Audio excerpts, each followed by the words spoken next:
Hello, here we have Mr. Kumar Madhav, who is the CEO of Need Predictor, and he has about 13 years of immense experience in guiding students during the medical counseling process. Hello, Madhav ji. हाय।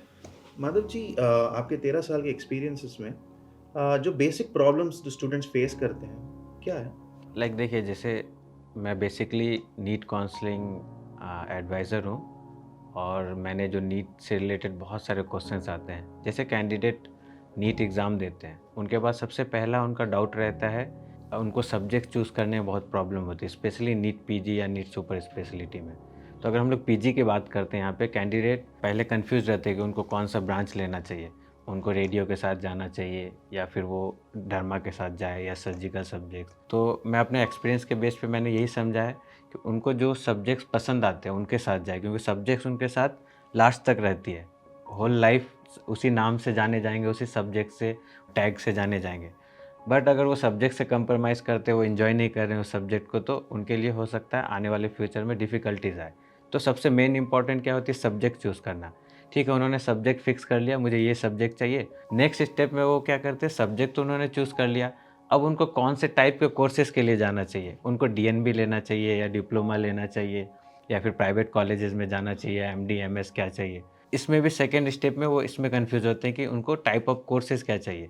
अब उन्होंने type of courses fix कर लिया, उन्होंने subject fix कर लिया। अब next option में आते हैं, उनके रैंक पे उनको कौन-सी कॉलेज मिलेगी। अब कॉलेज फ़िक्स करने में भी उनको बहुत प्रॉब्लम आती है, क्योंकि इंडिया में थाउज़ेंड ऑफ कॉलेजेस हैं।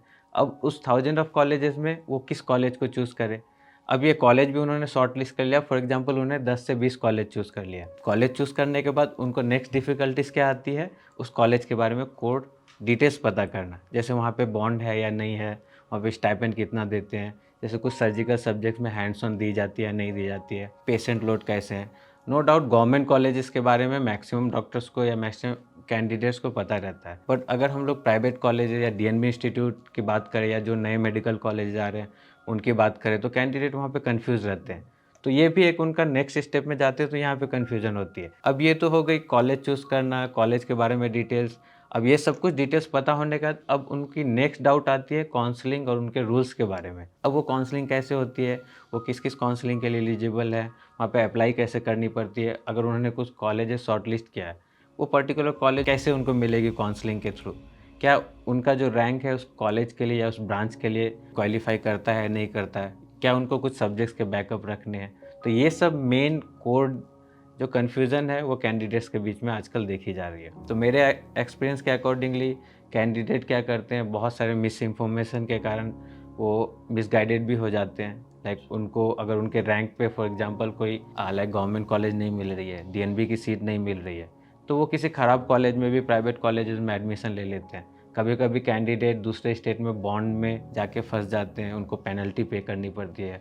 बहुत सारे प्राइवेट मेडिकल कॉलेज है जहाँ पे स्टाइपेंड नहीं पे की जाती है। तो ये सब इन्फॉर्मेशन कैंडिडेट को अगर पहले से नहीं मालूम है, बाद में चल के उनको बहुत प्रॉब्लम्स आती है। अगर कोई कैंडिडेट है, अब उनको ब्रांच को लेकर के उन्होंने गलती से लाइक अपने फ्रेंड्स को या फिर अपने फैमिली मेंबर या फिर कुछ क्लोज़ वन के से बात करके उन्होंने कुछ, उनकी सब्जेक्ट ऑफ प्रेफ़रेंस कुछ और थी, उन्होंने कुछ और सेलेक्ट किया, जो कि उनका सब्जेक्ट ऑफ इंटरेस्ट नहीं था। इस कंडीशन पे वो क्या करते हैं, सब्जेक्ट तो ले लेते हैं, बट उनको बाद में जाके 1 साल 2 साल बाद उनको ऐसा लगता है कि नहीं, मैं ये सब्जेक्ट मेरे लिए नहीं है, और वो या तो डिप्रेशन में चले जाते हैं या फिर उस सब्जेक्ट को छोड़ के या कॉलेज को ड्रॉप करके वापस फिर से नीट का एग्ज़ाम या ऐसा कुछ देते हैं।